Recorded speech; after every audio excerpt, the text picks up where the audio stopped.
नमस्कार शेतकरी मित्रांनो, मी दीपक पाटील, वेलकम सीड्स या कंपनीचा कंपनी प्रतिनिधी। आज आपण आलो आहे सोनगाव या गावी। आपल्यासोबत आहेत शेतकरी दादा ज्यांनी वेलकम सीड्सची कोबी डॉलर या वाहनाची लागवड केली आहे। आपण थोडक्यात त्यांच्याकडून त्यांचं मनोगत जाणून घेऊया। दादा नमस्कार। दादा आपलं नाव काय? मधुकर कारे, गाव सोनगाव, तालुका नेपाळ, जिल्हा नाशिक। Mobile number 8390339174। ही तुम्ही कोणती कोबी लागवड केली आता? वेलकम सीडची डॉलर। कधीची लागवड आहे आपली? 25 मार्च 2025 बरोबर। आज तारीख आहे 2 जून 2025। किती गाडी लागवड केली तुम्ही? 26,000 टोटल गाडी। किती क्षेत्रात लागवड केली आहे? 2.25 बिघ्यात तुम्ही लागवड केली। कसं काय वाटली तुम्हाला इतर वाहनांपेक्षा डॉलर हे वाहन कसं काय वाटलं? काय फरक जाणवतो तुम्हाला?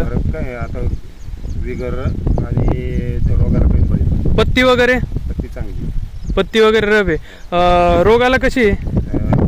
प्रतिकारशक्ती चांगली, रोगाला कमी बळी आहे बरोबर। साईज वगैरे कशी बनते? साईज 1 ते 1.5 किलो, 1 ते 1.5 किलो पर्यंत बनते। तुम्ही समाधानी दादा कोबी लावून? धन्यवाद।